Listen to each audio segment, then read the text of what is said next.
As soon as Dan gives us the thumbs up, that means we're live, and then we can start the meeting.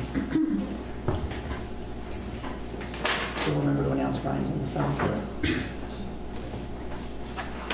Okay. All right. Good evening, everyone. I'd like to call the Penridge School Board meeting to order. We do have one board member on the phone. Mr. Gerhardt is on the phone, listening in, and the other board members are present. At this time, I'd like to do a salute to the flag. Please rise. I pledge allegiance to the flag of the United States of America and to the republic for which it stands, one nation under God, indivisible, with liberty and justice for all. Thank you. Mrs. Chenoweth, would you please call the roll? Sure. Mrs. Vance Clemens? Here. Mr. Cormack? Here. Mrs. Cullen? Mrs. Dolan? Mr. Gerhardt? Here. Mr. Kraus? Here. Mr. Rice? Here. Dr. Thompson? Here. And Mrs. Walters? Here.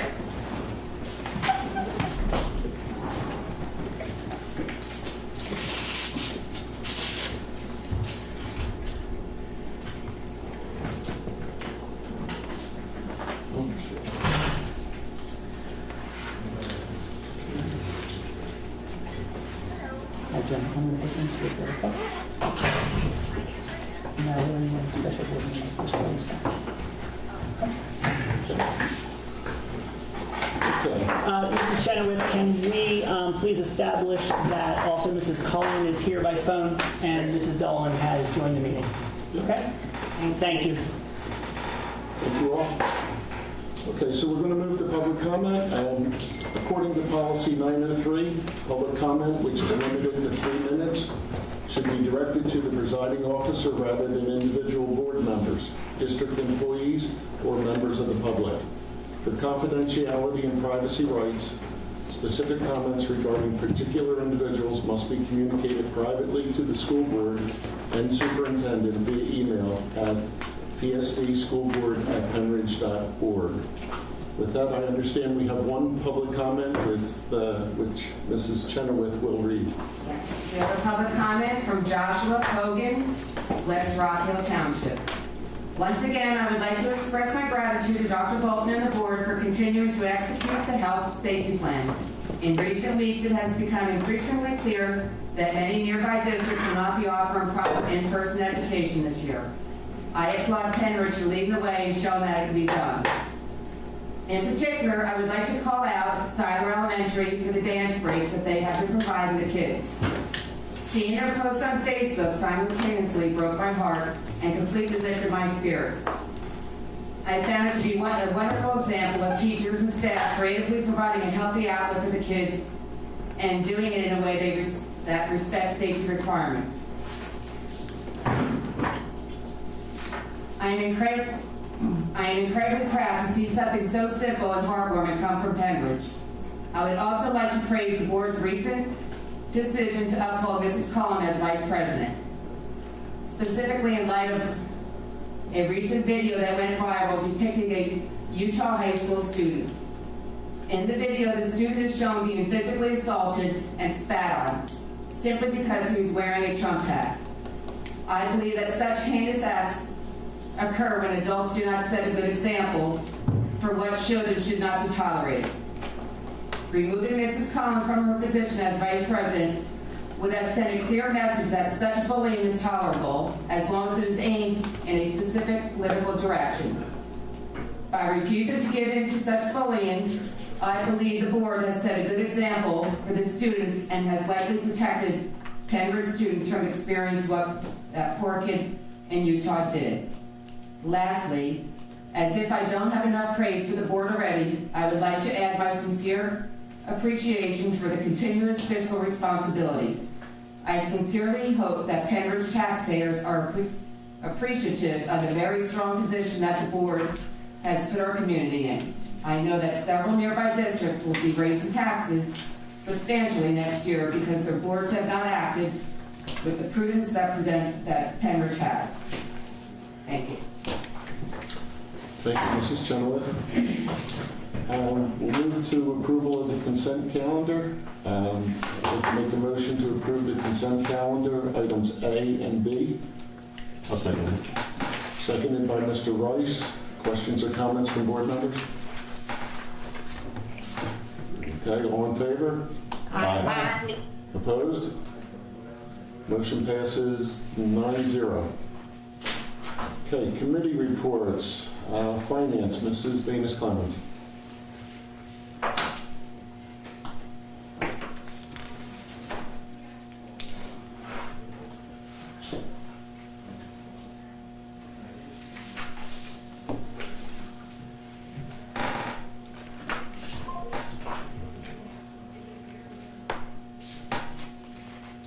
Okay, first I'd like to make a motion to approve the bond refinancing parameters resolution. Second. Okay, moved and seconded by Mr. Cormack. Questions or concerns from board members? I'd like to suggest that we have a presentation on that matter tonight. So would it make some sense to go ahead and do the presentation? So is there any questions about the motion? Okay. And then we can act upon it afterwards, if that's appropriate. Mr. Dahlberg, would you be able to set the stage and introduce our guests? Sure, absolutely. I'd like to, of course, thank the board for continuing on this process of bond refinancing. We've been working on this since our last meeting quite extensively. And tonight we have two guests, Mr. Tim Kerr, who is from PNC. He is the bond underwriter firm that the board put in place at our last voting meeting. And so Attorney Joshua Link, who is our bond counsel from Dinsmore and Stahl. Sure, I'm sorry. Sure. Okay. So Tim's going to walk you through the bond issue, bring you up to speed, give you a lot of data, and then basically give us the steps from tonight until we're finished, so that we all understand what's going to happen going down the road. And then Joshua is going to go through the bond resolution that we're asking you to approve tonight, so that Tim can go forward with his work. Great. Thank you, Mr. Dahlberg. As Mr. Dahlberg mentioned, I'm Timothy Kerr. I'm from PNC Capital Markets. First and foremost, if you can't hear me, it's muffled at all, just let me know and I'll speak up. But I'm here tonight to talk about give you an overview of both the current market and where the refunding sits, along with the parameters that we are asking you to vote on. So we normally start off with discussing where we are in terms of the interest rate market. So this is a long-term graph of interest rates for the municipal market dating back to 2010. As you can see, it's all over the place, but in general, it's falling, which is good. That's why we're here tonight. We're going to replace high rates with low rates. This next slide is a more condensed version. It's just over the last 2 years. Again, you can see a trend of falling rates, especially recently within the past few months. This is due to a variety of reasons, not limited to COVID. The one thing I will note, and it's one of the reasons why we're suggesting you vote on this parameters, is that big spike right there, and basically just the fluctuation in interest rates in general. What this parameters is going to do is it's going to allow structuring flexibility on our part. So basically, if we're attempting to enter the market on a day where we may see rates going up, or it's not favorable, investors aren't there, we don't have to price that day. We can wait on the sidelines. We can say, we're looking for a better day where things are working better, and then we can go in. We would never want to price into a market where you're seeing that big spike up in rates. So that's what this parameters would allow us to do. This is just a overview of the district's aggregate debt service. I'm sure you've seen this before, but the blue highlighted columns, those are the refunding candidates. That's what we're proposing we refund with this upcoming 2020A and 2020B issuance. This next slide is a current estimated sources and uses as of today. This sources and uses will change, but not drastically. This is we're pretty much dialed in here. The total par amount will be roughly around $40.5 million, with about $4 million worth of premium.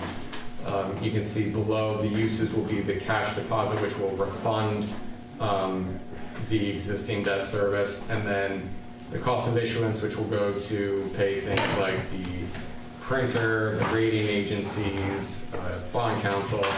Then there's our underwriter's fee, and then miscellaneous rounding fees. So, moving on. Oop, back up too. Here is a refunding summary as it relates to the actual savings of the bonds as it sits today. I'll note two things.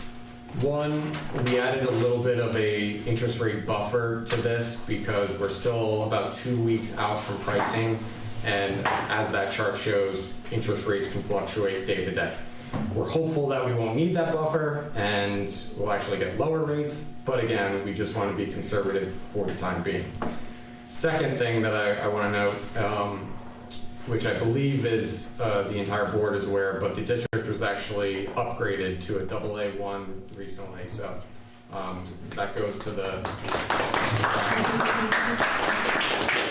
that segues perfectly with the public comment and talking about the fiscal responsibility.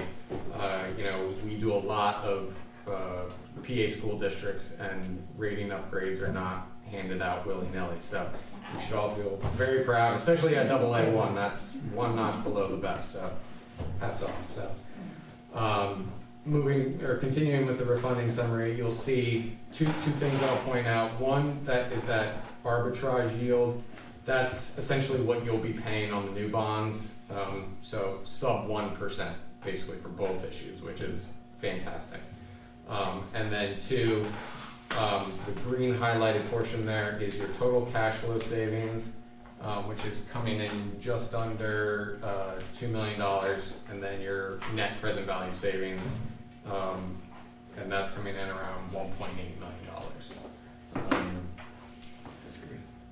Moving on, here's the estimated amortization schedule. So we're structuring these bonds so that the district can realize the savings, that $1.9 million, so that we can realize that within the next 2 fiscal years, help offset any costs you may have, related to COVID or what have you. This really sort of drives this next schedule, which is the parameter schedule. This is what's going to be attached to the parameters resolution.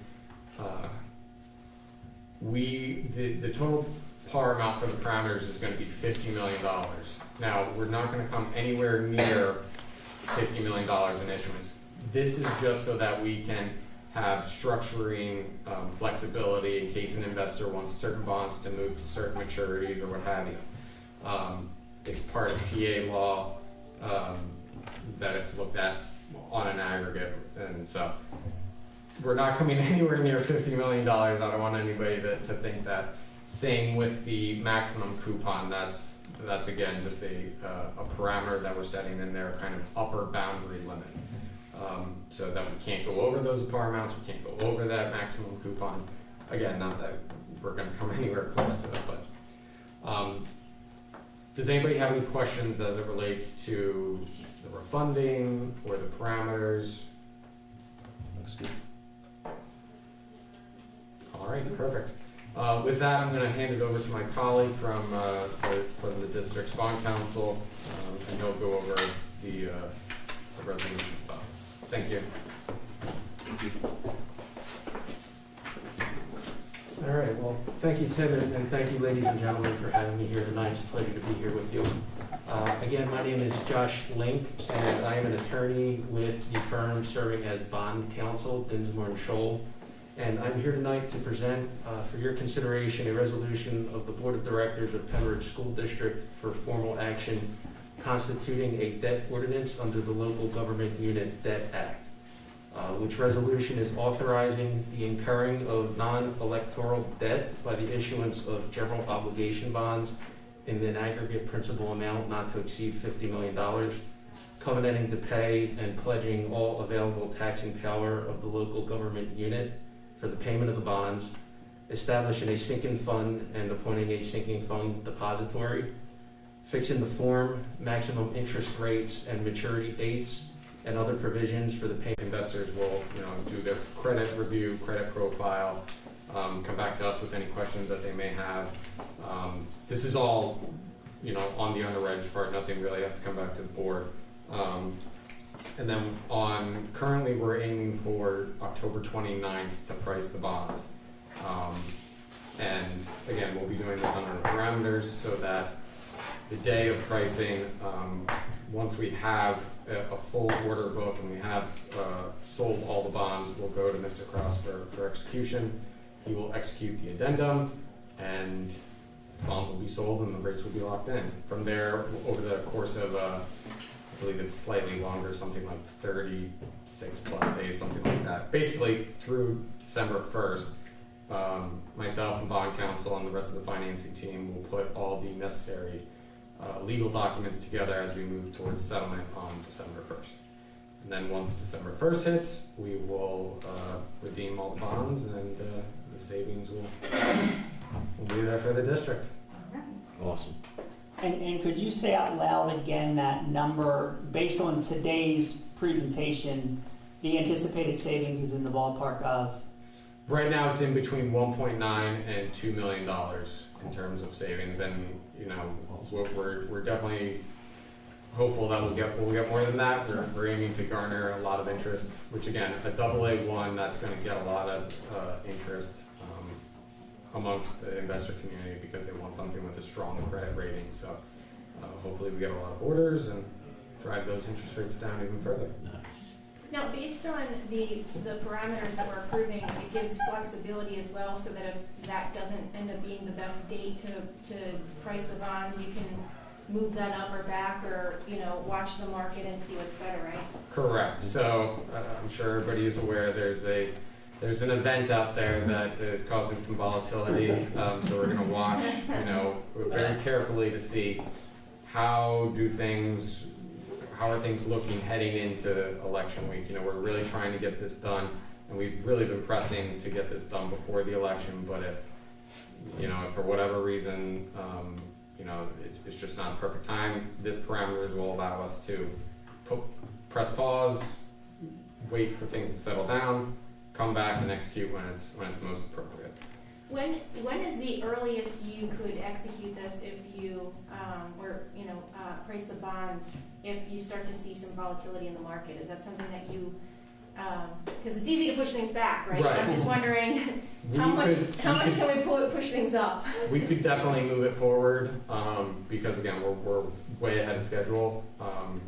So if we post by the end of this week, that gives us a week and a half essentially ahead of time. So the trick is kind of balancing it with what else is in the market. We don't want to be fighting other deals. So right now we're kind of earmarked for that October 29th date. We could look at the calendar and see okay, something else fell off the market, or decided to wait. There's an open opportunity for us, but we definitely don't want to fight another issue. So we want all eyes on us, basically. Yeah, I think I'm just, as far as the timing, it makes me nervous when you're getting that close to you're getting down to the wire that close. So if an opportunity opens up sooner than it looks like it would be a good opportunity, I think that might be Yep, a and good idea. I'll discuss that with our desk, with our underwriting desk, our sales and traders, because again, like you said, we want to lock this in. So we're already starting to see some other transactions, press pause. So if we see an opening, I think it'd be advisable to take it, but Great. I'll keep everybody updated on that as well. Great. Any other questions, board members? Gentlemen? I was just gonna say thank you to everybody, because this is the last time our bond rating, we looked at our bond rating was 2015. So this really shows the progress just since 2015 till now that bond rating went up.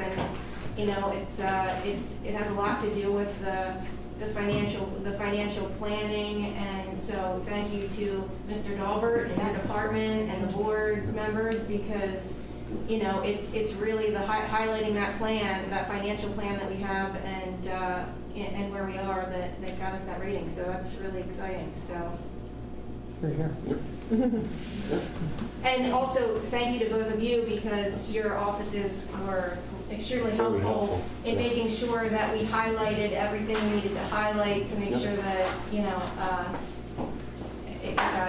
we got the rating that we all think we deserve. It's our pleasure. So I'll echo that. Thank you, gentlemen, for your efforts to help us through this process. Absolutely. And again, I can, I'll only echo what Mrs. Baines Clemens said. Mr. Dahlberg, thank you to you and your office for all your efforts to make this happen. Dr. Bolton, your leadership in this, thank you. So, all right, any other questions, board members, before we vote? I don't know. All right, all in favor? Aye. Opposed? She was a little late, it's a late eye. That's a positive? Okay. Motion passes 9-0. Gentlemen, thank you.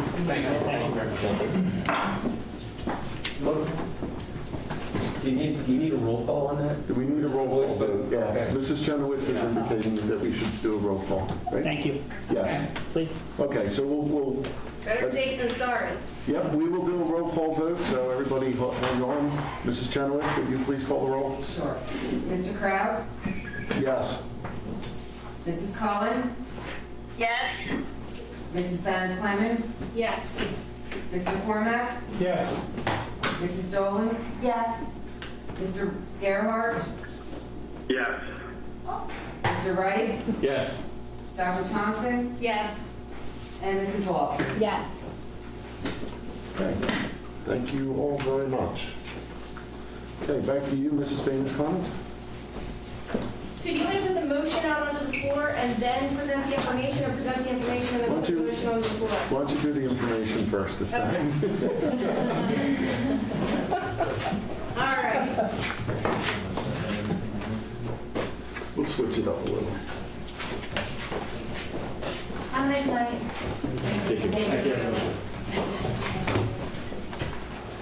Okay.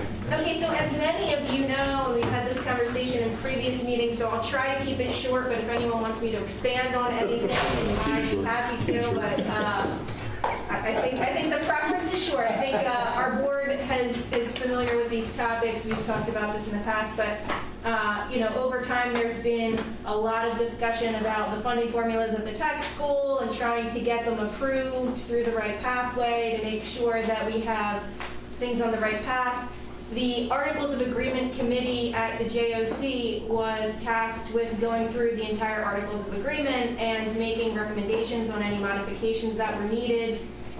We requested any input from all three sending district administrations, as well as the administration of the tech school, and also sent that out to all of the JOC committee members and asked them to also pull any information in from their other board members at their sending districts, and went through in our committee meeting and discussed all of these suggested changes, and then came forward with a recommendation. Mr. Spear and Mr. Hollowell unfortunately were not able to make it tonight. They were planning on coming, and our committee was going from district to district to present. Unfortunately, Mr. Spear in particular was triple booked tonight with different meetings, so that's where we are. To kind of talk about the process a little bit, the Articles of Agreement has different language for different things. So the process for amending the Articles of Agreement requires all three sending districts to vote on it. And unlike the budget, that's just a majority of the 27 board members to pass, an amendment to the Articles of Agreement requires a majority of all three individual sending districts to approve it. So if any one district does not approve it, it fails. So really you're looking for, you need at least 15 people, 5 from each district, to be able to approve this. So as the committee was going through all of this, the themes we were looking for is is fairness and making sure that there's fairness as far as leadership and representation as well as funding. And so a couple of the things that we looked at, let me see, there we go. So if you look at this information here, there's currently two different funding formulas at the tech school. There's the operational budget and then there's the capital budget. So the operational budget, as you can see up here, is based on a 5-year average of your enrollment. So it's a rolling average every year, then it knocks out the 5-year, and continues. The goal of that was to try to minimize the changes to that number as much as possible so that budgets aren't jumping up and down. And so since it would be, you'd only see it impacted 1/5 basically over the period of time, the hope is that it keeps the numbers more steady, and I think, it is shown that it does. So if you look at the numbers at the bottom here, this is where the current averages are. So for Palisades, their enrollment average is 12.5. Their 5-year enrollment average is almost 12.5%. We're at about 40%, and Quakertown is at 47.7%. Now, Quakertown's has been steadily increased. Quakertown's enrollment, if you look at the numbers, has been steadily decreasing, and our enrollment has been steadily increasing. So we're actually neck and neck. If you look at this year, our enrollment is almost 45%, and their enrollment is almost 44%. So, we're kind of neck and neck as far as who's going to be the top student sender. The second formula.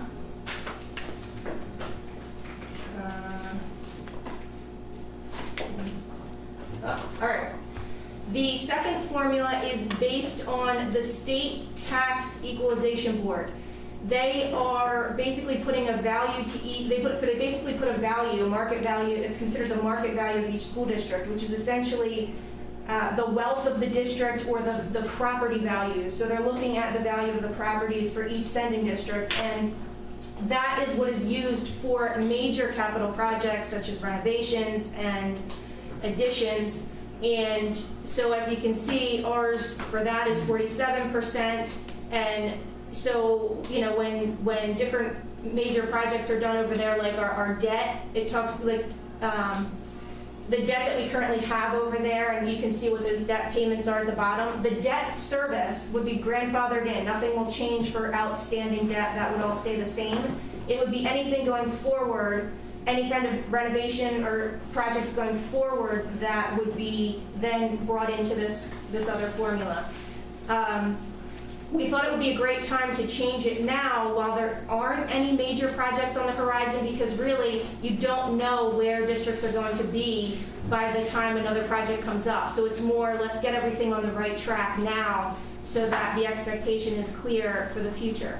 So the argument behind having two separate formulas to begin with has been that when you're investing in a building, it's a long-term investment, as well as the fact that no matter how many students you send, you still need a building, and so if it's based on enrollment, it's more current. And that the numbers have stayed steady for the STEB formula. As Mr. Cormack will tell you, part of the reason it's stayed steady is because in Bucks County they haven't reassessed property values since 1972. And the only reassessments you'll see are a result of people either renovating their houses, putting additions on their houses, or selling their properties. And so it's not an even and consistent rate. In fact, you can look at houses that are identical on the same road, and their taxes can be far off from each other just based on, was that house sold in a year where the economy wasn't doing well? Was it sold in a year where it was doing awesome? So those are the kinds of things that can impact it, as well as, if someone files for a reassessment. So, what our committee felt was that this is and it's artificially held steady. And so if you're picking a number just that's artificially held steady, you could pick any number at that point because it's not representative of the number that was intended to be used in the first place. And so if you really wanted to say, well, this is a separate number, you'd be better off going a third, and a third. But the reality is when the districts are sending, it's disproportionate as far as the number of students that are being sold. We still felt the fairest way to do it would be to lump it all together in one formula. And it's so much easier. If you look at what just happened this past year with the budget and trying to do that renovation project and pool that money, we had to get an amendment to the Articles of Agreement, or an exception to the Articles of Agreement to be able to do that because you're working with two different budgets. It's confusing. The interpretation of the Articles of Agreement has not been consistent. So even now, there's a new interpretation of that agreement that's saying all of the 400 should go through the Capital Projects Fund. That would make even more things go in that direction, which historically has never been done. It's never been meant to be every single capital project. The other point that I would make is if you're looking at it as, well, everybody needs this building, whether you're sending 5 kids or 50 kids, you could say the same thing about conditioning the space, right? That space needs to be conditioned, whether you have 5 students there, you have 50 students there. So where do you draw that line? And so there's no real set way to draw that line and say, well, this is why it makes sense to do one formula over the other. And so that's why we're proposing to change this, make it a fair formula. The other piece of this is when you look at, there's an enrollment cap. And so your enrollment could be capped at a lower percentage than your STEP formula. So you could be required to pay a higher percentage of a capital project than you're even allowed to send students to the tech school. And so by not even having those things line up, it just seems to be not fair. The other feeling is that you're essentially paying 4 spots for each kid. And so if your enrollment is fluctuating over time, the more students you're sending, that's less students you're paying to educate here as opposed to there. So it makes sense for your cost to go up there and down here and vice versa based on what your enrollment is. So that was the main, that's the biggest, most substantial change in this amendment. There's a couple of other things that are also being changed. As we were going through and looking at fairness and what people should and shouldn't be paying to make sure that we're being fair to everyone, another topic was nutritional services. Quakertown does not send their kids to the tech school for nutritional services, with the exception of a handful of kids who are there all day. I believe it's just a few kids with special needs. But even though they are the highest, and again, we're neck and neck, but highest sending district, they then incur the highest percentage of any nutritional services deficit, despite the fact that they don't utilize the service. So we felt like it wasn't fair for Quakertown to pick up the biggest tab in a deficit for a service that they don't use. And if you look at the fact that they then would also incur that same deficit at their home school where they actually provide those services for those students, it made sense to not ask them to pay for it in this, in that situation. So that's the other piece of this would be that that would move to the percentage of students that are eligible to eat, to participate in those services. So it's not going to go by how many kids ate each day and they're going to keep track of it. It's basically when you're looking at your enrollment average, right? The number of kids Penguin is sending, that's how many have access to nutritional services there. And so that's going to be, how that formula would be broken up going forward. The other piece of this is, I think someone else is, you're helping me because it's not working, and then I know I didn't push that button that time and it worked. So, She's moving it along. yeah. She made it look like my clicker's working. Yeah. So the last major piece of this is the superintendent rotation. So this is actually a topic that was raised by Mr. Klein a couple of years back, that we're not really setting ourselves up for success the way that we are currently rotating superintendents. So currently, the chair and the superintendent which the chair is basically like the president of that board. So as far as what goes on the agenda, those kinds of things. Currently, the chair and the superintendent line up some of the time. And there's concern that it's not a balance of leadership there when one district can hold both of those positions, and then there's not really a cohesive input from all three sending districts. And so the idea is, currently the superintendent is on a 2-year rotation. And the superintendents rotate based on the fiscal year. So they start July 1st and June 30th.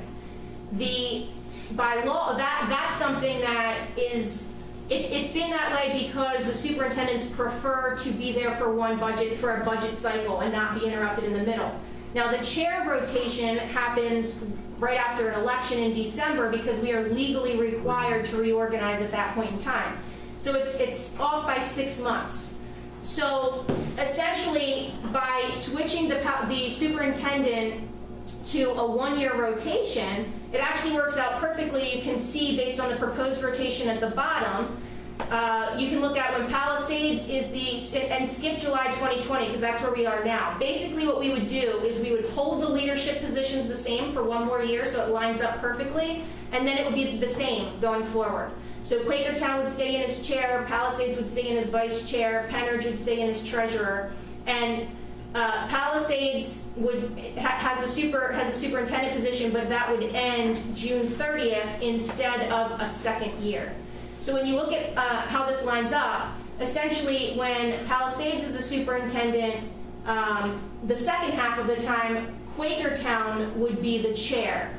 And then when the Pennridge superintendent goes in for the first half of the year, it would still be Quakertown, because the Quakertown one would then overlap, 6 months of one, 6 months of the other.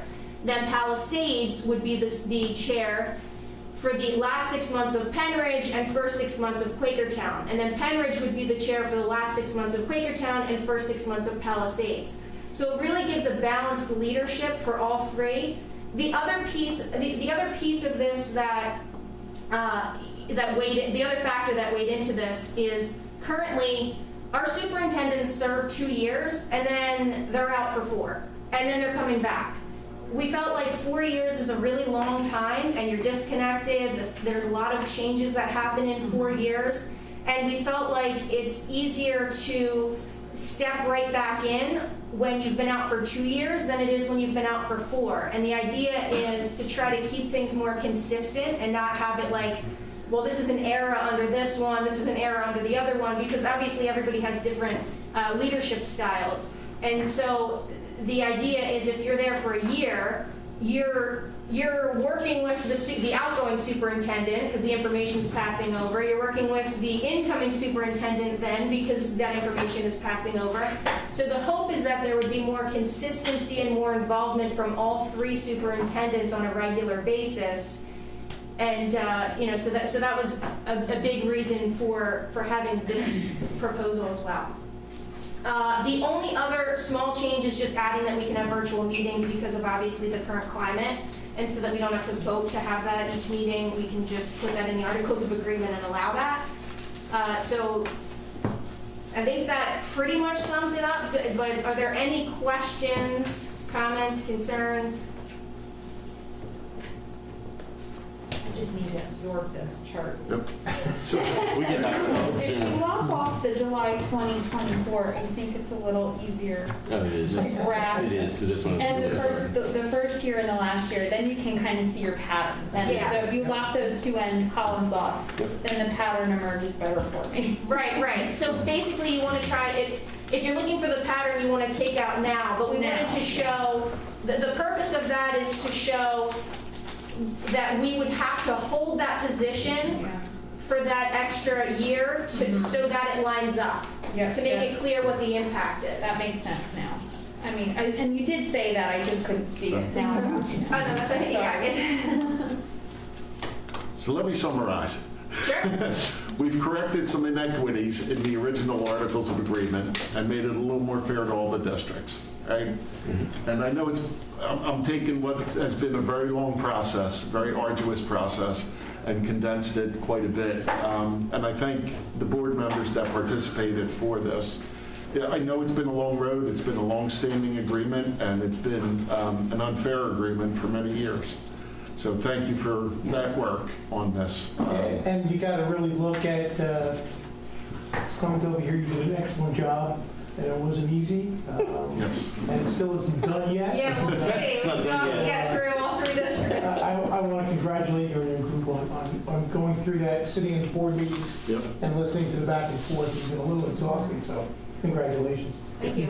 I think I think as we had the conversation, ultimately people felt like if I'm sending more kids, I don't mind paying more. If I'm sending less kids, I should pay less. And so I think it's, everybody's looking at this as they want to try to make it a fair solution. Not everybody's on board, with the changes. I think, the argument has been, it's been this way, it works, and but the reality is there's been some attempts to try to work outside of it, and so hopefully this, if we get on a right path, we're hoping that the formula works well on its own, and then we don't, we can work with it instead of having to work against it in different situations. And I realize it's, in my view of it, it's kind of a living document, right? It will undergo more changes in some years ahead as well, as things evolve and as, the need fits. So this is a much needed revision, in my opinion. I hope the other districts are seeing it as a positive as well and will vote in a positive way. So with that, if you'd like to bring your motion, if there's no other comments. All right. So I would like to make a motion, but I'm going to modify it a little bit from what it says here, because I feel like we are making this motion as a whole, and so I would suggest that, I'll just make it, I would like to make a motion to approve the 11th amendment to the Articles of Agreement for the Upper Bucks County Technical School, with the understanding that we are passing all of these changes in their entirety. And so if other districts pass pieces of this, the intent would be that we would revote on those pieces so that pieces don't go through. I want to make sure that, right now we're looking at this as a whole. And so I want to make sure that if just pieces go through, then we decide then, are we okay with those pieces individually as opposed to as a whole? But isn't that the way, correct me if I'm I just wrong, want to make sure it's clear. but the motion's pretty clear, we're voting on the whole thing. Right, but if a different district votes on it and says, but I want to make an exception for whatever, I just want to make sure that it's They don't clear have to cycle back, is what you're saying. that it would have, that for us, our intention is to approve this as a whole, not piecemeal. I will second it as a whole. Thank you. Okay. All right. Motion seconded by Mr. Rice. Other questions or comments from board members? All in favor? Aye. Opposed? Motion passes 9-0. Thank you very much, Mrs. Davis Clemens. Okay. Old business. Do we have any old business, board members, that we would like to address? No? Is there any new business? Seeing none, we'll move on to questions or comments from the public. Dr. Bolton? There are no additional public comments at this time. Okay, thank you very much. There are no additional comments at this time. So with that, the next regular school board meeting is scheduled for Monday, October 26th. With that, I'll make a motion to adjourn. Second. Second. Seconded by a lot of people. Everyone's in favor? So meeting is adjourned. We're going to take about That motion seems to always pass for some reason. we're going to take about 60 seconds just to transition in for the Okay. facilities committee. Okay? Okay. And are we still hot on the mic?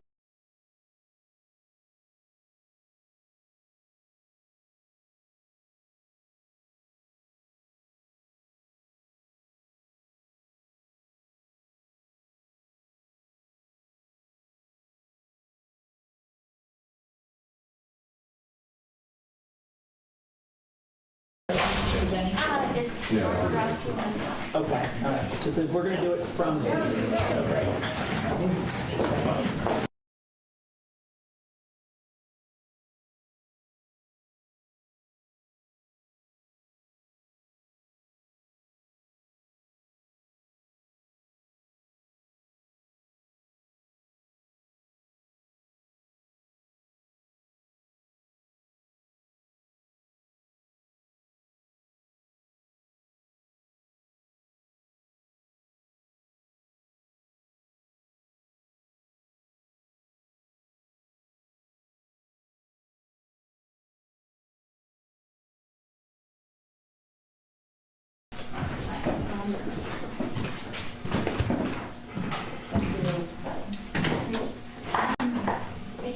No,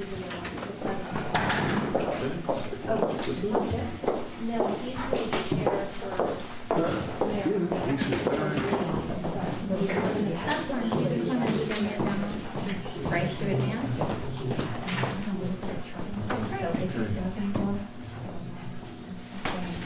Yeah, I can just ask to advance. Mr. Cormack? Thank you so much.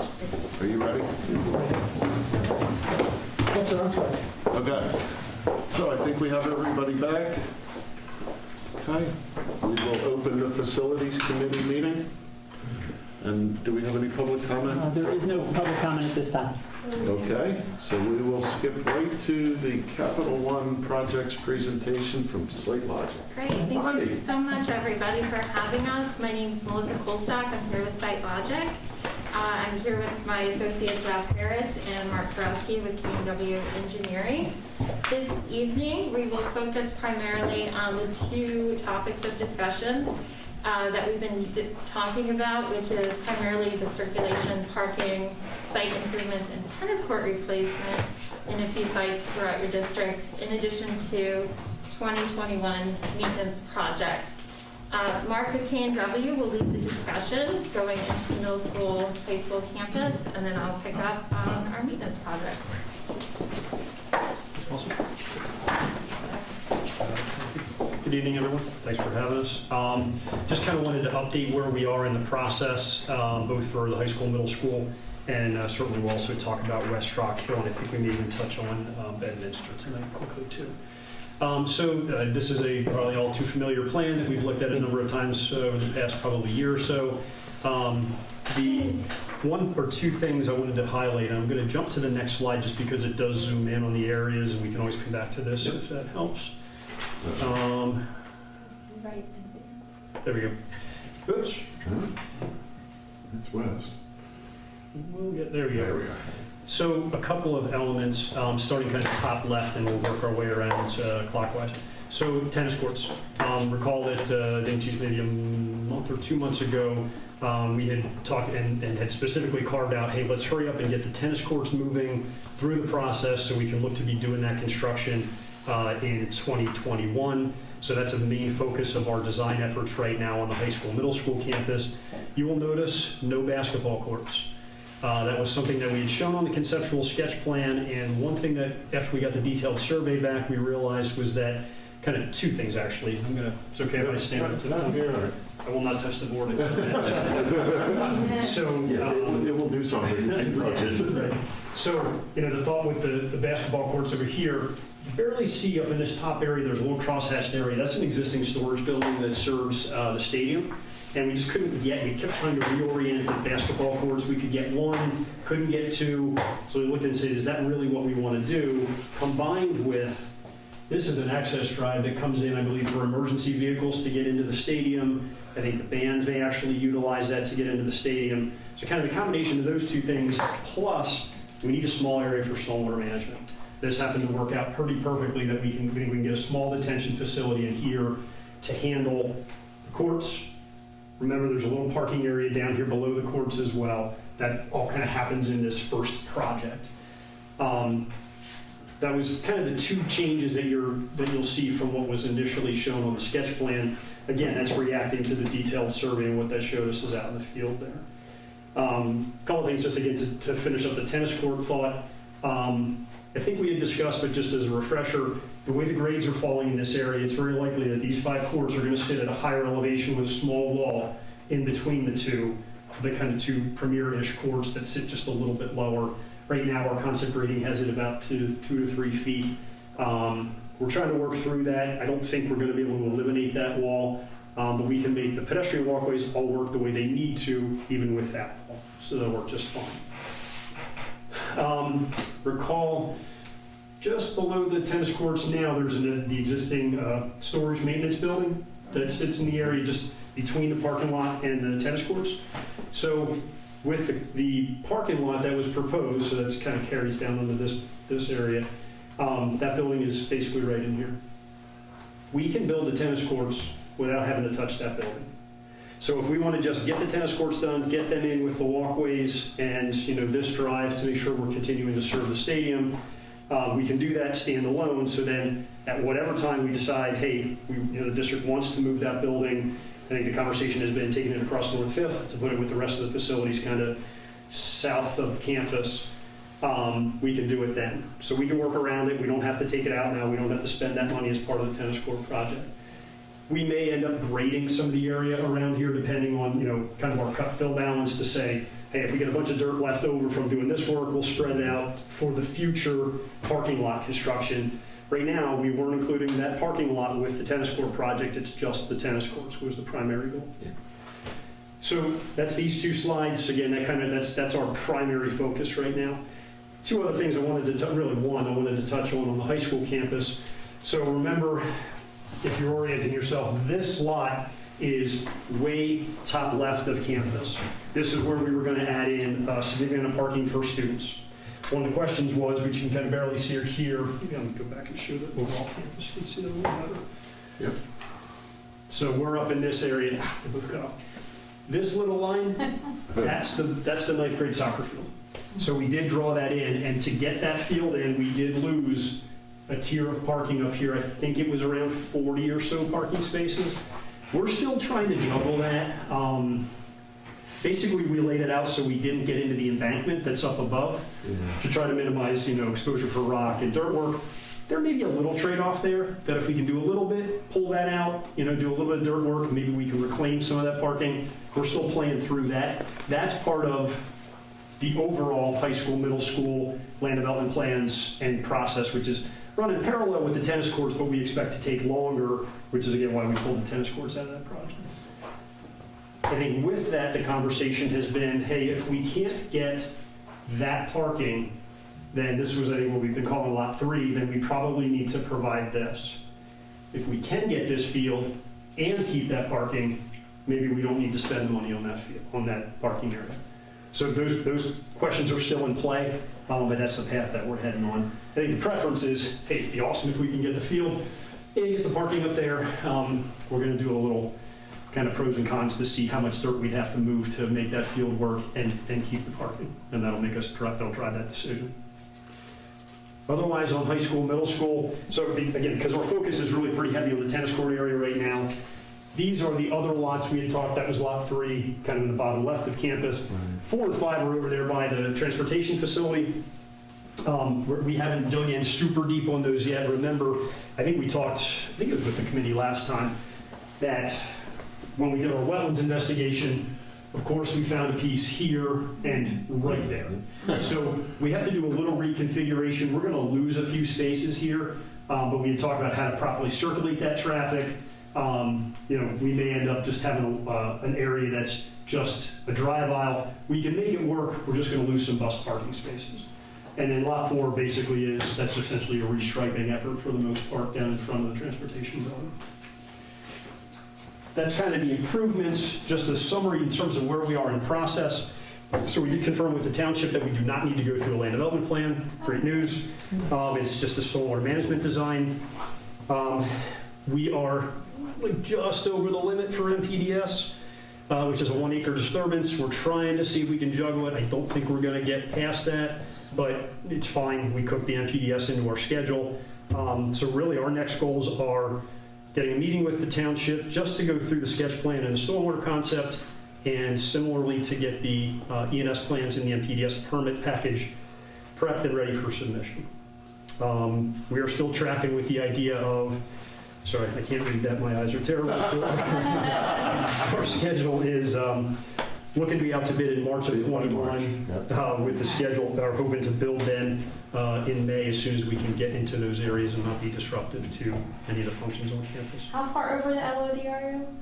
We don't know how big the detention basin is going to be yet. Oh, okay. So that's kind of what the basketball courts helped us by pulling those off. Okay, good. So it's going to be close, but I don't think we're going to get there.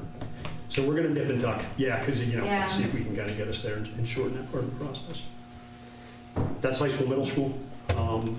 Any questions on that one before we go to West Rock Hill? Looks good. So you said you're putting out to bid the tennis court separately first? Yes. Yeah. So is there an advantage though to putting it out in packet, like, I thought we talked about putting it on different packages, or is there a reason, are we waiting because of the grant? Or as far as the other stuff is concerned, because sometimes, you know, you'll get more of a discount if you're lumping things together, so are there gonna be options to kind of combine things or do them independently? You're talking with the rest of the improvements on high school, middle school? Yes. I think the concern was timing, I don't think that we'll have the package for the rest. Honestly, mostly because the traffic discussion we want to have is going to take us a little more time. And the concern was if we keep them together, because we'd have to permit everything and then just bid the tennis courts. We said, pull it out, just do that process by itself, and kind of over here parallel on probably a longer path is high school, middle school, is the rest of the improvements. The long answer to your short question is, right now, it's just the tennis courts. Makes So sense. it's none of the others. Are we going to be paying more money though by doing that project in isolation as opposed to attaching it to those other projects? There may be some nominal, like it's two contracts, so yeah, I guess technically you're paying a little bit of a mobilization, demobilization in each project. I don't know that that's very consequential for something of this size. It's tough to predict the bidding climate. Well, You know, are they going to be hungry? I was actually just going to comment on that as well, because we just had a major project for the Bucks County Intermediate Unit at the southern end of the county that was a huge parking lot project, very similar to what we're doing here. And they turned that project around really quickly, got it out to bid fast, and right now, we were shocked at how low the bids came back. They were getting an excellent price right now because of the market that we're in. In fact, it sounds like, from what I'm hearing, all of the projects around right now are coming in far under budget because people are trying to take on the work. And so from a timing standpoint, it sounds like right now is a really great time to be trying to get out there with projects to bid.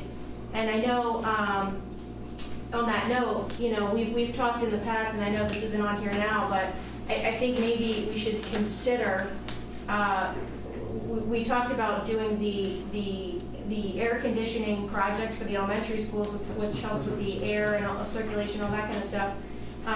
It may be worthwhile because it doesn't cost us through a GIZA project it doesn't cost us any money to put anything out to bid, right? It only costs us money if we decide to follow through on that project, but it may be worthwhile to get a sense of what the market is right now on that, because from what I'm hearing, the market is excellent and the pricing is far below what we'll be paying if we wait, you know, a year or two down the line. So.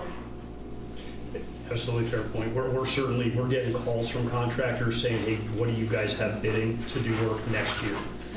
So unfortunately, this one won't be ready to bid before the end of the year. I'll knock on wood and maybe turn the camera off and don't put it in the minutes, but like, it feels like we're still going to have some hungry folks out there at the beginning of next year. I Without a doubt. totally agree. Without a doubt. So yeah, points well taken. Yeah, absolutely. I think, and we do, you know, all of us on the team, we talk to contractors all the time going, what are you seeing? What are you guys bidding? Who's hungry? Who's not? It was a weird little blip where things got quiet because nobody could do construction at the beginning. And then as soon as the brakes came off, everybody was crazy busy, and we saw some higher prices kind of mid-year coming back down. We just had a bid come in down in Unionville, Chadds Ford. That was like, I mean, within 1% of budget. It was spot on. Multiple bidders right there. So that makes me feel good about what I think we can see on this project. Nice. Great. All right. Moving on to West Rock Hill. Yeah. That's all right. So again, similar, really no changes to our layout right now. Again, remember, this is kind of our separating out the bus and parent traffic. We've laid everything in. We're still massaging the layout just a little bit, but we know we can get the bus stacking we wanted. We're adding quite a few parking spaces. We have initiated discussion with the township. One thing I did want to mention on this one, and I believe this may have been communicated and it's possibly on the agenda for board action, the township requires that before they'll even meet with us, that the district, any applicant, has to sign an agreement that says, yep, you're going to pay all of our fees when our engineer bills you for those fees, and it's like a $1,500 escrow, I think, up front. It's pretty typical stuff, but until that happens, they won't meet with us. So we're still going. Like, we're not going to sit. We want to sit down with them and run through a sketch plan. But to be honest, because again, this one, I think the target is for us to be building it next summer when kids aren't in school. We're going to go. So, Referring to a professional fees escrow? yes, Okay. exactly. Yep. And it is on the agenda to discuss tonight, and it will be, if appropriate, approved at the next October They're meeting. always required. So just to be clear, we don't have that same, East Rock Hill Township doesn't have that requirement, but West Rock Hill has that requirement? We've had the discussion with these folks first, and they've said yes. We haven't, we're just talking with, on the tennis courts, it's just a stormwater review. I think we're gonna have the same situation, they just haven't forwarded to us. Most So- townships require, most townships, not all, but most do. Yeah, It's pretty standard. yeah, and they won't let you record your plans until you pay all the fees and pretty standard kind of stuff. This one, we actually have advanced the pavement evaluation. The guys were out, I think, last week. So we should have the report on that, just to tell us, hey, what's the condition of the existing pavement across campus? Do we need to factor any of that into the project? Recall also, because we've got a new driveway out onto Washington, I believe it is. Washington Street. Or Washington Avenue. Our traffic guys are now starting to loop in. It's not a PennDOT road, so no PennDOT, no HOP, but and we're not really adding students, we're just kind of improving circulation. So technically, I don't think there's going to be a trigger for us to do a traffic study, but what I suspect they're going to have is the usuals. Check your sight distance. I want to make sure they're not going to make us put in any kind of turn lanes because we have this new dedicated second entrance. Right. So the traffic guys are moving that. With that thought, I want to just tie that back to the high school, middle school campus. Both of those points. Pavement evaluation is still, that is something I'm working with our geotech guys. It's a way bigger, obviously, animal to tackle, but it's getting from them a comprehensive plan that says, here's what we think it would take for us to selectively check out parts of campus, come back with that same evaluation as to, here's the areas we think you should consider full depth replacement. Here you can get away with just milling or overlay. That wants to relate to the overall high school, middle school project, kind of the second step, not the tennis court project. Because to me, we're going to run some construction equipment through the site for the tennis courts, but I think we can keep that pretty localized. The other ones are kind of in different parts of campus. So I think it makes more sense to cook that work into that project as kind of the second phase of the work at high school, middle school. What else did that? Traffic. So our traffic guys, we're still kind of, we do need to take counts at the high school, middle school, and it is a very odd time to be taking counts. There is a mechanism that that they have said, hey, well, we're going to do it now. We're going to use the counts that we have. We're going to talk about like, hey, here's what the structure of the school's schedule is. We do all those things. We do our analysis, and then PennDOT puts a big asterisk and says, cool. We'll get back to you a year or two later to say we may make you come back and do more counts to just verify what you've done. So it doesn't keep us from going forward, but we've been a little deliberate, and we've kind of sat a little bit on the traffic because I didn't want to count until we thought maybe things had stabilized a little bit with opening of school. We're there now. So within the next couple of weeks, I would expect, and we'll certainly alert the district, we'll have guys out doing counts. It's not sitting with the checkerboards anymore by the side of the road. They come out with cameras. So you'll see them. They're going to set them up. They'll leave them up for a couple of days at a couple of the key points, but we'll give everybody a heads up so they know it's us and not something untoward. Something else. So, sorry, back to West Rock Hill. Again, same discussion. This one, again, no land development. We're just going through a stormwater review. As soon as we can get that agreement executed, we will get a meeting with them on the sketch plan. I think we're going to end up probably submitting the stormwater plans and the ENS and PDS on this one pretty close around that same time frame, because I just don't want to lose any time in the schedule with that.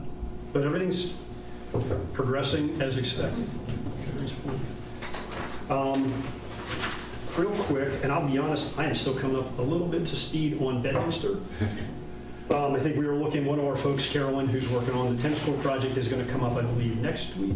Well, this is new for the board. Oh, sorry. Because Okay. this conversation has come up since then. So, Mr. Dahlberg, can you just give us an overview of why this is something we are now talking about based on a conversation around the parent drop-off and the bus drop-off at Bedminster? Yes. Normally, the drop-off pattern at Bedminster is buses in the front and parents in the back. And along the back road there, where the red arrow is, Centerford Station, there's been a great deal of stacking of traffic this year and congestion, and there is a hill there that apparently makes the sight line difficult. The neighbors are pretty upset with it. They contacted the new police chief in Bedminster, who then contacted the school, and Dr. Rabarchek and Kelly were on site and met with the police chief about the issue, and the request is to flip-flop that and bring our buses in the back entrance and pick up the kids in the back in the buses, and then bring the parents in and stack them in the front. So that's the request from the police chief. Tony, is that fair explanation of? That's fair to say, yes. We experimented in the back there where the green loop is with the buses to bring them around, and that's why the expansion piece. So what we need, we had Mrs. Kraus there taking a look at this and to see what was needed in order to safely No relation. swing it. Just throwing it out there. When he said Mrs. Not this way. I'm still getting used to it, but what's needed to Jessica. swing a bus in that back area there, there are some bollards there, there's a shed there. The first discussion was to swing in between the bollards, the bollards are around a well cap in the building, but the real wish of Mrs. Kraus is to be able to swing away from those bollards and not go between the bollards in the building. And then, so in order to do that, we need some more turning radius there in order to get the buses to swing. So is this a COVID issue, or is this an issue we always have? Because you said this year, and it doesn't sound like it ever came up in the past, so I'm just wondering, is this a situation that by the time we fix it, it's no longer a problem? The report from the families is that on Center School Road, there has always been an issue. It is worse this year, but it has always been an issue with cars backing up onto that road, and the sight lines are a problem. In terms of that little hill that's there, There's not much where on relief Fretz there. Valley, we don't have the same Always issue. been. So, It's a small. So you think that this solution is best in a permanent? yes, Okay. yes. Yeah. Okay. Just for us on Bedminster, so far, again, because this is fairly new, the discussion, we're going to work up a little proposal in terms of a little bit of survey work, some design work. I think we can keep this under an acre, so we shouldn't need any MPDS. I'm not sure, we may need a stormwater review from the township, but I think we can keep this one fairly It's small. Yep. All right. Those are the site projects. I'm also going to talk about numbers next, unless you have questions for me. Thank you. Thank you. Thank you. So good comment. Oh, sure. We have no storm management in Bedminster.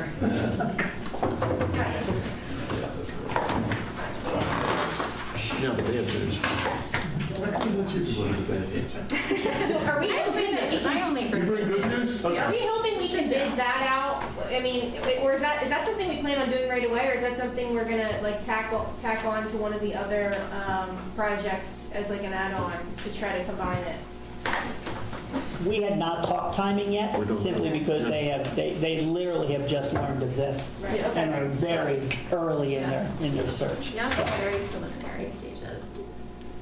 Okay, so 2021 maintenance projects. The way that they're broken up on the screen for you is on the left, you're going to see the work with estimates. This is work that we've brought to you before, that we've shown you estimates with, and that we're working with the district in developing and refining that scope. And then the work on the right is potential 2021 work that has come up since we've been able to resume our conversations with the district and really identify those higher level of needs that we can potentially address in the upcoming year. So in the work with estimates that you're familiar with, district-wide, we've been looking at replacing the PA and the intercom systems within all of your facilities, educational and operations and maintenance. We look to address all of those. You're also familiar with the LED lighting scope that we have. We've actually placed mock-ups in your high school in rooms 353 and 355, and I believe in advance of the board meeting this month, The board will be walking through, touring, getting a little bit of feedback from the teachers that have been utilizing that. We'd like to highlight and kind of expound a little bit on Ms. Banna's Clemens' point about the opportunity that we can take in bidding within this climate and the energy savings per year. We've already estimated that to be just north of $214,000. Also at the high school, we're looking to address these scopes of work that Kelly has asked us to look at, which is review and adjust the entrance hardware at those secondary entrances, install drains in the locker rooms, and also replace the boys' lockers within the green gym. Additionally, at South Middle School, we're looking to evaluate and replace sanitary sewer drains. Potential work, actually, let me stop there. Does anybody have questions about that we can address? Okay, so new work that we've been discussing, also district-wide, is rekeying all the exterior doors. There's a concern about a compromised master key system that we'd like to overcome, so we'll address that in the next year, as well as evaluating all of the kitchen and serving areas for renovations. Central Middle School, we're looking at that fire alarm and migration update. And also at the high school, there's some repairs that we're looking at. There's the brick veneer, water infiltration at the green gym exterior. We're looking at replacing some doors within the natatorium, as well as benches, and also address some tile and equipment repairs within that space.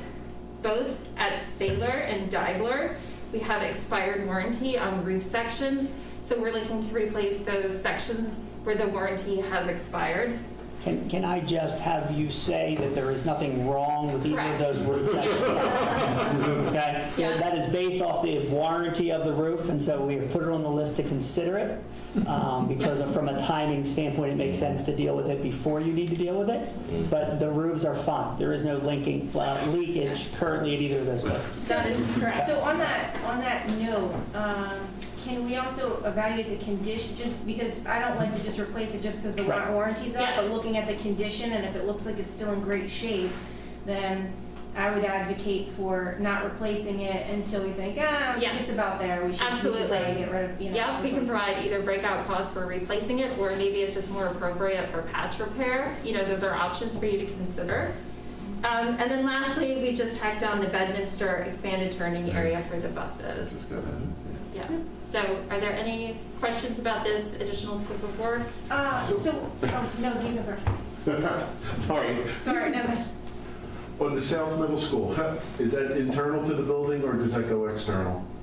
The sanitary lines? Internal. That's internal. It's all internal? Yes. Okay. Thank you. Brandon? Okay, so I thought I remembered hearing at one of the last meetings that you've already set up the different lighting in different classrooms. 373 and 300. Two rooms. That's too tall, a small room, but It's on the screen. Just expanded. I was just looking here. But anyway, so my question, I guess, is more of an administrative one. When it would be a good opportunity for us to see those different lighting? We're going to walk it. Funny you should ask. We're going to walk it in conjunction with the next board meeting at the end of Oh, October. great. We already have it scheduled. We just haven't been informed yet. Funny you should ask. Reading your mind. I was listening. That's right. Yeah. Okay. Great. Our final slide for you this evening is just to kind of take another look at the estimates. We have provided an adjusted estimate for the public bid site work. That did come down. So now you're just south of about $6 million for the parking, the tennis, and the site work at West Rock Hill. Obviously, Bedminster is not on there because we haven't had the opportunity. But with all of our estimated work right now, you can see the GIZA amendment breakout pricing. For the maintenance items, we have the 1.9, the LED, we're holding steady at 4.3, and then, our rough order of magnitude estimate for the unpriced items is 2.7. So all in all, for 2021, we're looking at just under $15 million. Nice. So, just my own opinion, my own thoughts here, thinking out loud. When I'm looking at $4.3 million for the LEDs, and I'm thinking in my head how many, what that translates to as far as the DOAS systems at the elementary school. That's kind of why I feel like I would like to see, because it's Giza and we can bid things out, and if it comes back and we don't like it, we don't have to do anything with it. It's free, right, for us to do that. I would just like to get a sense of where the market is to see if it makes sense to knock a couple of those elementary schools off, or what that looks like, and then kind of evaluate where in this plan that priority is. I'm not saying we shouldn't do that as well, but just kind of comparing, and lining up where those priorities end up falling based on what the numbers are and what we expect them to be when the market kind of gets back to where it was. And you're talking solely the LED project? Or are you talking other things when you're talking about bidding out? Well, I was talking about the idea of bidding out what it would cost to put in the DOAS systems in the elementary schools, and see where they fall numbers-wise, and if it makes sense to knock some of them off while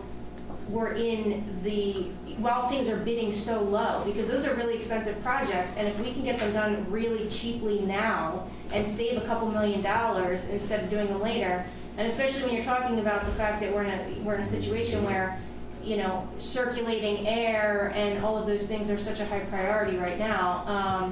I think it might just, you can never have too much information, right? Like if you get the information back, it gives us food for thought. We look at it. If we think, well, we can't really go there right now. At least then you can kind of compare all those different things and see and make a decision with all the facts and the numbers in front of you. Yeah, we're happy to pull those numbers together if you would like us to start moving in that direction. And Jeff, you can speak to more detail on this if you'd like, but. Well, if you task us with that, we will certainly attack it, but you need to understand that when we do a Giza project, we have to bid these things out. And normally for what you're asking, we should have started that back in June of this year. We are now in October, so it's going to be difficult to get those developed to the point where we can bid them in time to be actually considered to get them done by the summer of 2021.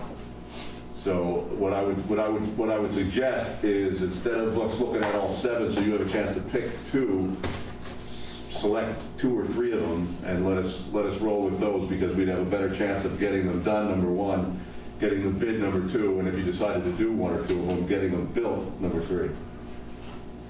So would you be able to develop a recommendation for which ones you think would make the most sense to try to tackle first? Yes. Yes. Yeah, absolutely. Yeah, because some of them, they'll develop faster than other ones. And we can give you that list, and that would make the most sense. We can develop them faster, we can bid them faster, and then we can get them done if we decide to do them, for sure. So and then in concert with that, you can kind of start developing to put it out for the next year, and see if you put it out early enough, if you'd be able to kind of catch on to this low bidder, yeah. Right. Yes. This market. Yes. Okay. Absolutely. Yeah, so we'll start to capture that line item for the next update. Right. And I just want to remind the board that these are just the numbers of things we're talking about, right? This is not a number that we're committing to for next summer. This is not, there's some of these things, like as we talk about the high school parking, that might not even be possible for next summer based on the timing, and so those types of things. And they're going to continue to take those unpriced maintenance items that we've been having discussions about and sharpen their pencils around those numbers for us to get a sense, so that we can pick and choose the projects that we feel are appropriate for next summer. That'll also give us a couple more months to get a sense from a budget standpoint in terms of where we're standing and how the finances look and where our capital fund sits, so that we can make some decisions about how much money we're willing to allocate for next summer. Okay. The only other question I have is, when a past conversation, and maybe this has been answered since then, but I just don't recall. We have that area where you're going into North Middle School from the, I'm trying to position where I am. North is over there. So where the buses come in, it's a one-way, basically coming in from that road. And we talked about how kind of annoying that parking is. You can only go in, you can't get out that way, it doesn't connect. And we talked about the idea that it might be worth trying to expand, but it might be difficult to expand because of the landscape there. And so we were going to evaluate, where did we end up with that? Is that something that we could do, can't do? in the process. You are That's looking at that. Yeah, that's part of the traffic, so the traffic counts go first, then we kind of do this evaluation of circulation. That's absolutely one of the things that we're going to look at. You know, one thing I would say off the top of my head, the way that that road is angled is specifically geared towards one way in. Right. So if you're going to do two-way, PennDOT will absolutely say, you've got to turn it and come 90. So, you know, whatever, that doesn't make it bad, it just means that's certainly something we look at. But yes, that's, you know, still in the discussion as the traffic piece evolves.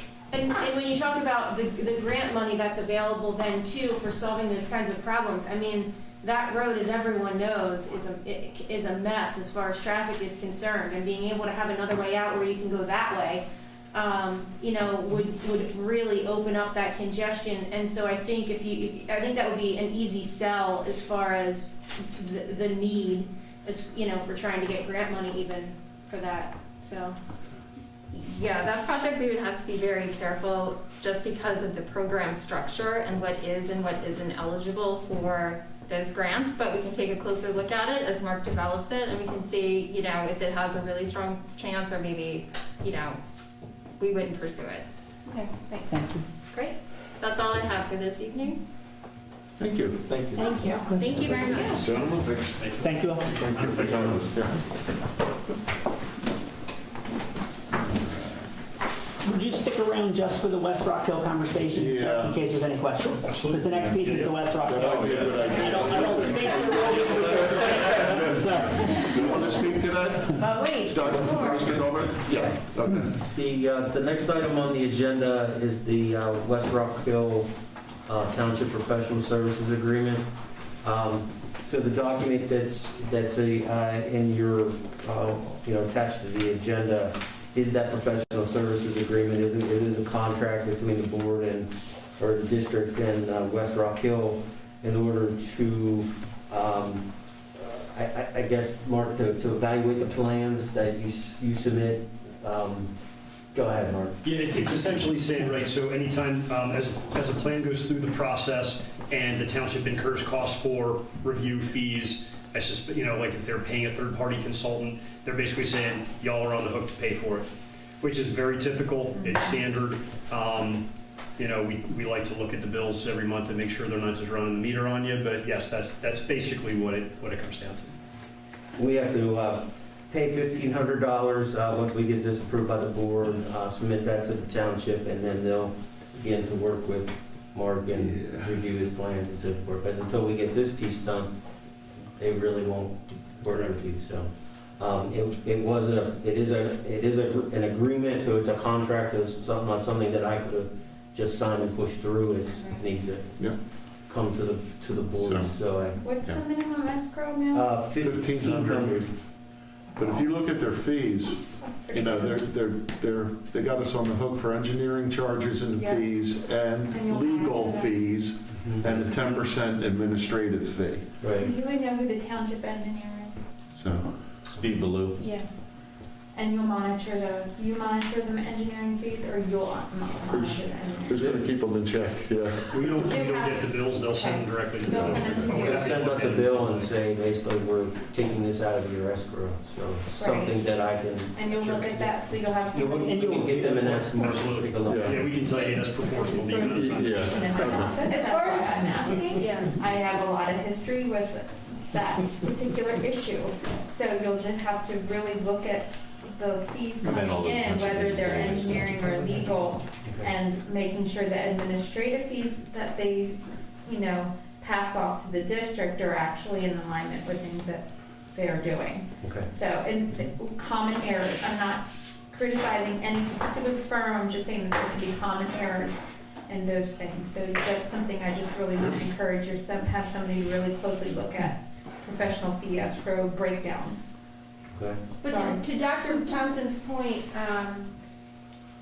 if we disagree, you know, if there are actually, there's not, we don't, the way that this is written, we would have no way of saying, hey, we're not doing that, because this is open-ended. It really puts all of the decision-making power in their court. It doesn't give us the authority to really say, hey, that doesn't count. Well, I mean, we don't really have any way of saying that. Technically, there's legal, there's there's laws governing these types of things that would protect us that are built in. You can challenge, There's recourse you know, available. It's just there's how always, we wanna fight it. there's like an act, Yeah. Or just pay it. I think it's called Act 302 or something like that, where you can challenge any engineering, as long as you, usually it's in the document, it gives you some type of, but even so, you can challenge fees that come in just by putting in writing to the township, you know, hey, we were taking some time to review this in light of the entire contract, but your professional fee escrow is so low, it's only like 15, are you saying 1,500? Yes. Yes. Mhm. Like 1,500? Yeah, That's what it says. Mhm. That's pretty darn good. So, and Mike Miller probably hasn't had an opportunity to look at this yet, but I'm sure then we'll have him make sure that the language Right, is. he'll review it prior to our Yeah, vote. we Yeah. need to At the end of the review month. that. But as far as everything that you've seen here, this is pretty standard to what you expect to see everywhere, right? Yeah, okay. And it's really 1,500? She's expecting another zero. I am expecting another zero, right? Don't say that like that. Thank you, guys. Yes. Thank you. Yes, thank you. Thank you. Thank you. Safe travels home. Right that way. Okay. Yeah.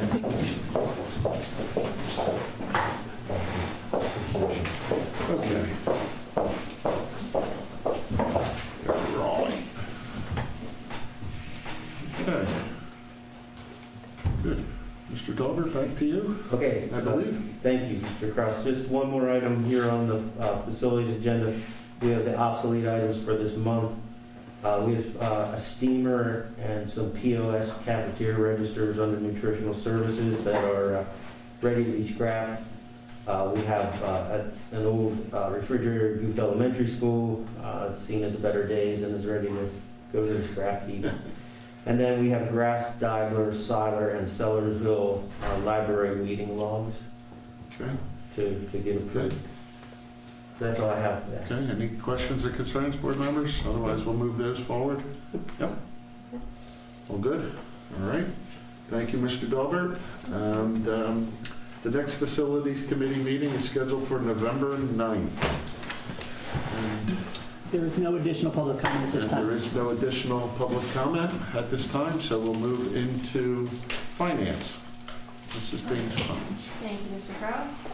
And since there's no public comment, we'll move right along to the review of the contracts for approval. Mr. Dahlberg? Okay, thank you. We have 3 contracts this month. The first one is Martin Luther School, emotional and educational services for 2 students identified as 2021-10 and 2021-11. Their annual tuition is $52,052 each, and there's a little bit of an increase from last year, where these students were also placed at this school. The next one is the Viata Home Health Care. This is a renewal. We use this company for substitute nursing services when we're unable to have our own nursing staff in there and we're unable to find subs. So $60 an hour, which is the same cost as last year. And this is one of 2 companies that we have on standby for nurses. And letter C is the Lehigh University. This is to set up a reservation for the class of 2022 junior prom, if we are able to have that. And that would be May 21st. And the cost is $2,400 plus additional food costs. And we do have to put a deposit down with the $2,400 plus some money for deposit on food costs. So those are the 3 contracts that we have. So on this one in particular, Mr. Dahlberg, are we going to have a force majeure attached to it? Actually, it's right in the contract language here where it says that, we'll get a full refund if we tell them within, I believe it's about 4 weeks that we can't come. And we certainly would know that within that time frame if we're not able to have a prom this year. But Mr. Dover, could you confirm the date? The contract itself says May 1st. Oh, okay. And the 2021. it says yeah. May 21st on the agenda, so let's just make sure we have it right for the voting meeting. Sure. I don't know which one's accurate, but Right. thanks. Okay. Man. Hold on a second.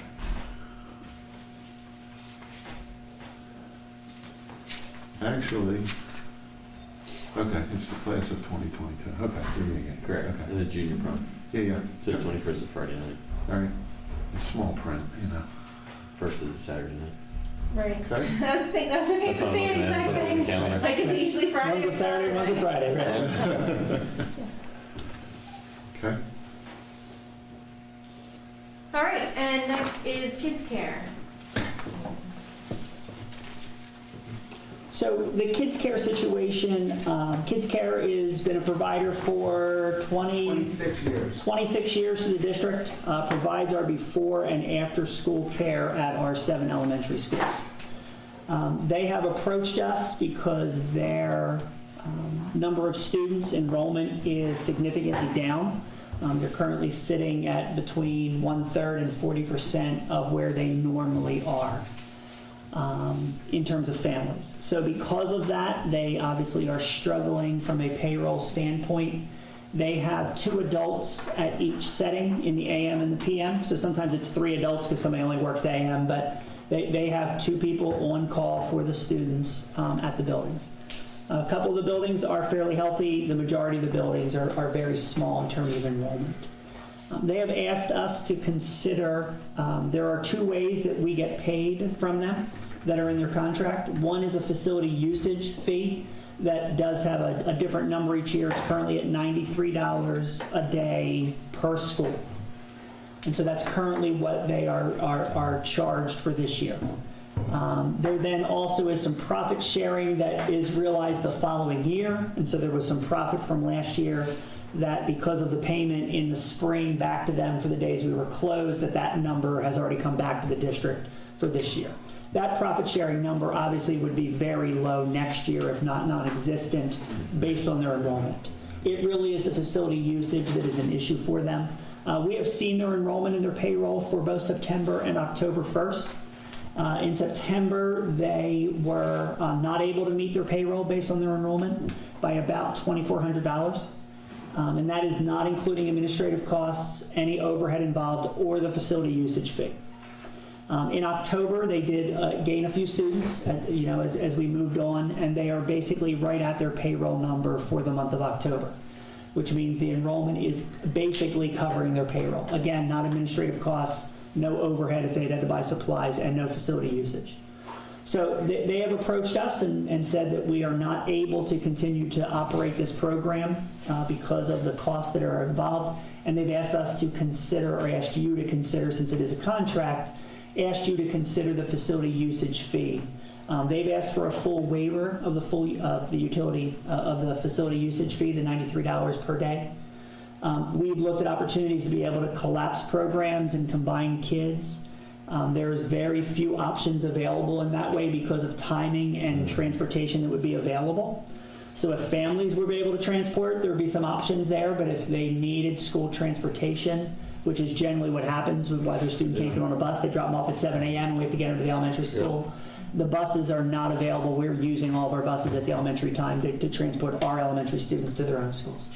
So there are very few options where we would be able to get students to another school without them missing 10, 15 minutes of school time, which we're not willing to consider at this point. So we've talked about various options at a cabinet level. That's the situation. And so you are able to do whatever you think is appropriate. We could hold them to their contract, which would keep their $93 per day. There is a chance that would mean that they would not be able to operate.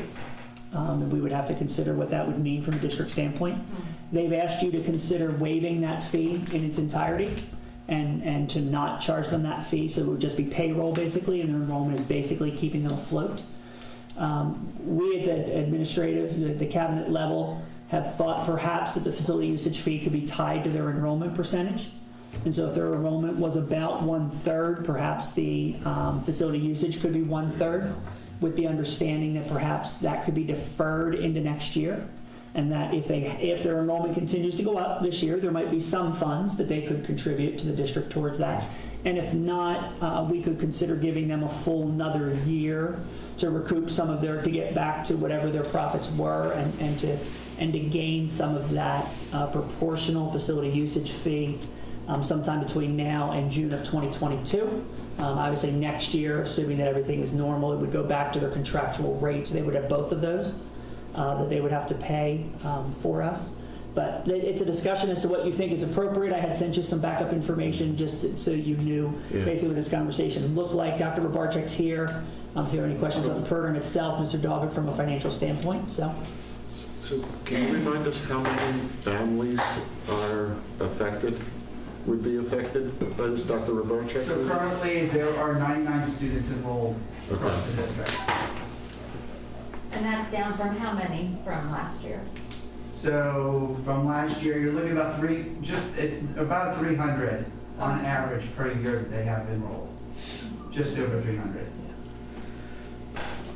And do we Sorry. do we know if they applied for the paycheck protection for the government? the CARES money in terms of in the spring. The CARES money they have used, right, they did receive their CARES money and they used that to keep the business up and running at this point. They paid their employees. In the spring, Right. when everybody closed. So there's not money for. There's no more flowing money. There's no more money. Yeah, Correct. they They got that pay payment. their people in the spring. It's hung up in Congress. PPP when they go to collect their unemployment. What? So when we close, they They didn't get paid. they use their paycheck protection money for their Pay their employees to employees. continue to pay them instead of having their employees go on unemployment. Correct. So when, okay. Yes. Yeah, So what it's for. one of my thoughts then would be if we make this arrangement and then the federal government says, hey, we just passed some more money, I would want some kind of a contingency in there that if they get paid, we get paid, right? Because I think it's only fair then if they end up getting that money back from the government that, then that passes on to whatever break we were giving. You have to look at the stipulation within the agreement between the company and the government. Well, they're They might getting, not allow That can be- reimbursement Yeah. of a fee as well, part of the PPP. well, I except think it's just to that right continue to- now, continue they're paying the using employees. the income that they're getting To cover to payroll. pay for their payroll. They would use that money for payroll instead, and the money they're getting from tuition would go to us. So I agree with you, they could not direct that money. It's, it comes from the same pot, but really it would be the other money directed to us. Well, you if can that use makes it to pay sense. utilities and mortgages, Okay. not new Yeah, mortgages, that's true.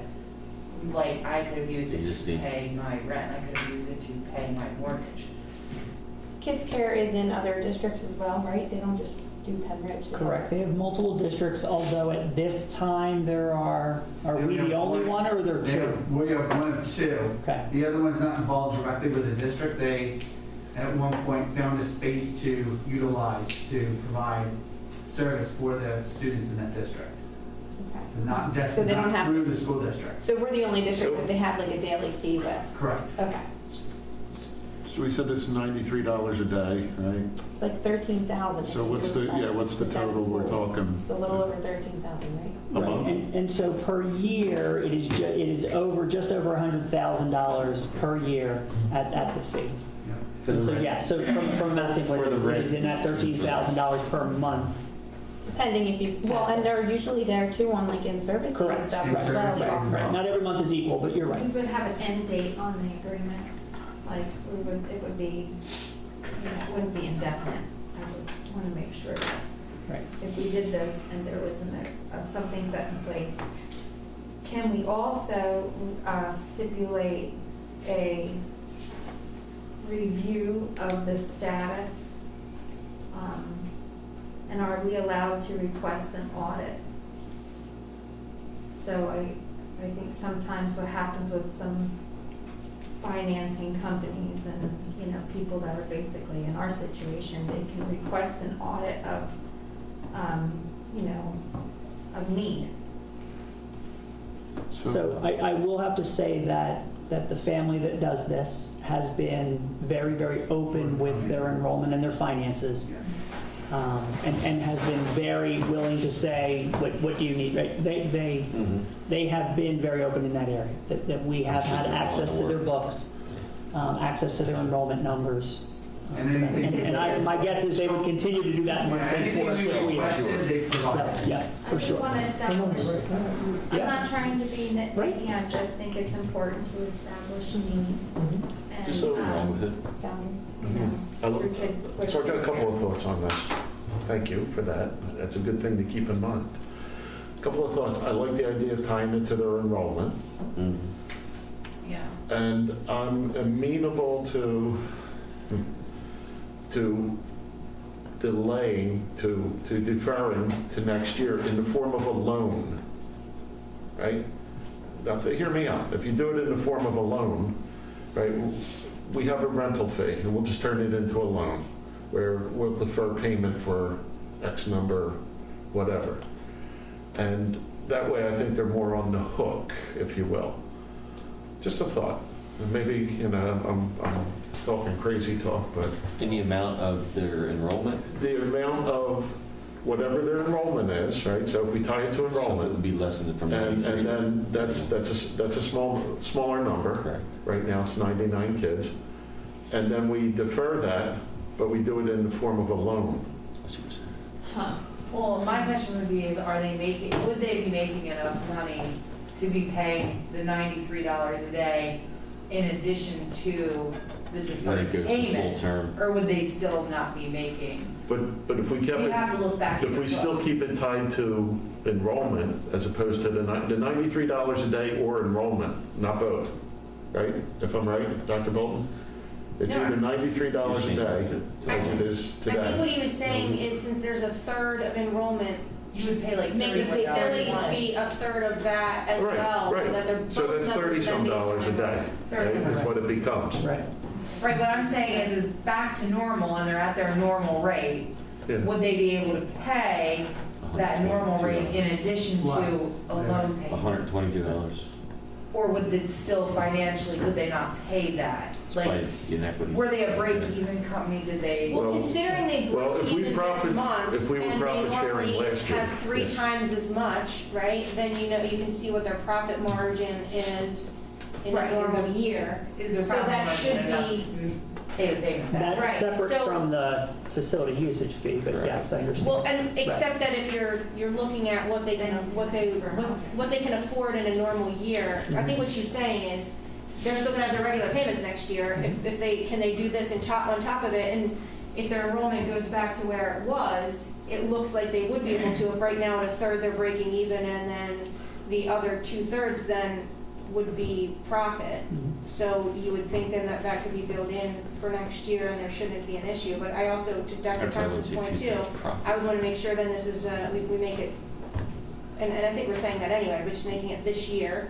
And then we can always reevaluate in the future, but have the end date for this year. Right. And I like the idea of, I think if I understand what you're saying, you don't want it to be like, well, if we close up shop next year, now we don't know you for last year. I think that's what you're talking about. All I'm trying to do is Piece. find that protection mechanism Right, for got us, it. right? Yeah, I think that's what I hear you saying. Yeah. And then, is everybody in agreement on the contingency piece, that if the, government funds come in, then, Those are details that somebody's gonna iron out that has. well, Mike can put that in, Yeah. I we'd have agree to- there should be a contingency for safeguards, absolutely. And I think also they need to demonstrate periodically that they're still in the same position. Well, if they've been open to us I don't so think far, I don't see any reason for that to change. Well, Yeah. I mean, sometimes. But to make it part of the agreement makes sense. Right, Yep. and Yep. I'm not trying to be difficult, I'm just saying that sometimes things quickly change, and then you're still, Yep. And how many years has Kids Care been in the district?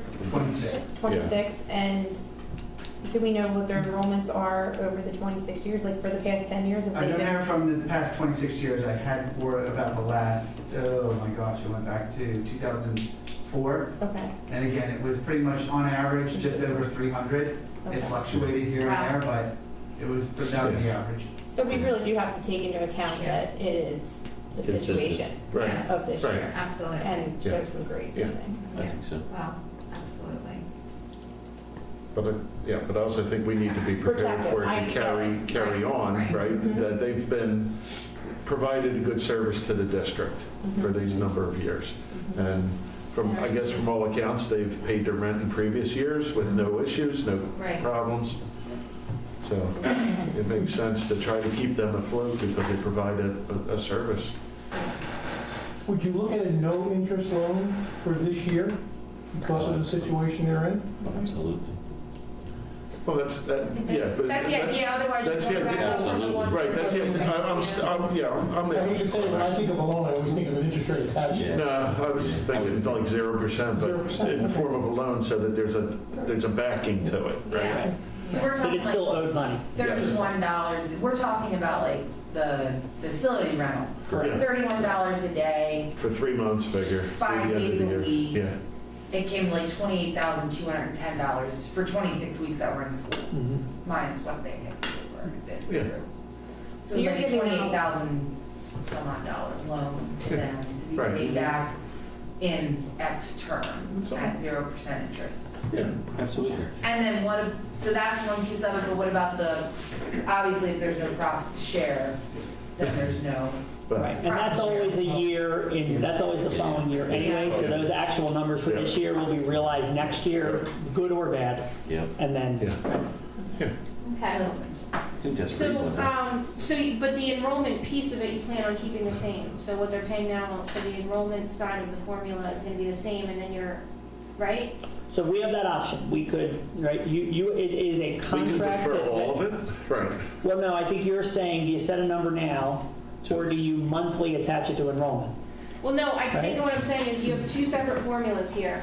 One is the enrollment number based on the enrollment number from last year that they're paying, and the second is the facility's use. Yeah, Right now, I thought I heard you saying they're still gonna pay the enrollment number that they have to pay that's associated with last year, and it's the facility's use that we're dropping down to a third and deferring till next year. so Is the that profit correct? sharing from last year that we would have realized, which is annually, it's about $50,000 a year, I believe. That piece of it was basically taken up by the refund that they were owed in the March to June where they were not open. And so they did not owe us that money because they pay in advance. So they have always been very, very good about paying early in the year for the entire year. And so, So we already and so have we that. had their money. And so, yeah, we figured out what we were owed and what they were owed, and that came out in the wash. And so that number for this year has already been realized. It is only the facility usage weighs fee in that there heavy. was a discussion about. Right. So Yeah, that weighs in heavy. I have two questions. One, does this go back to the first day of school? My second question is this a number that we set? Are you comfortable with 1/3 and it's just $31 a day for the rest of the year?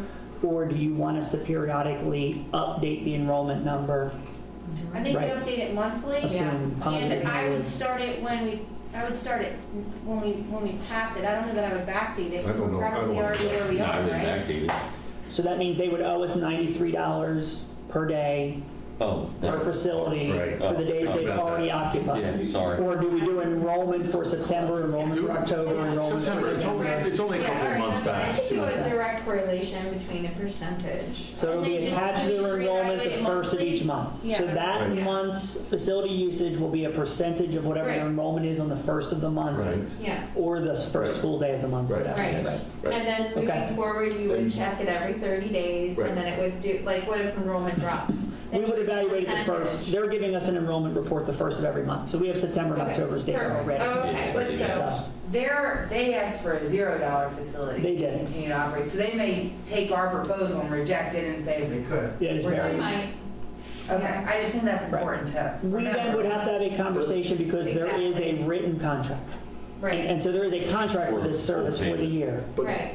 So, at the same time, unless I'm completely got lost in the conversation, we also talked about deferring that to next year. Correct. So even though it's $31 a day, we're still gonna, it essentially turns into zero. Right. $0. So they're So looking next year. If they don't have the money, right? They may Right. choose to pay Right. some of it as they have it, Right. right? Because other districts might come online and their cash stream might change, but. We're essentially giving them what they want. They're into a forbearance agreement, essentially, immediately, so they don't have to pay anything.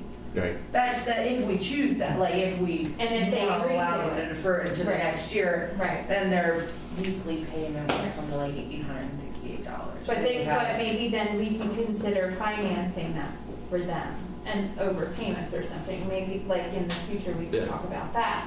And then the other thing is, if we're talking about this, like if they're, you know, say we have October, November numbers, what if December numbers goes down? And then it's like 25%. Are we agreeing to like correlate that percentage of enrollment to the percentage that, so if Yes. it's Yeah. we're not gonna hold only at 30%, we can No, drop it no, down that's to- what we And that's why I just wanted agreed to, to clarify that I was understanding. Because October will be a little higher than September. Right. Because October's enrollment was Does up that a make little sense? Are bit you- from a percentage standpoint. Did I confuse you, Mr. Dauber?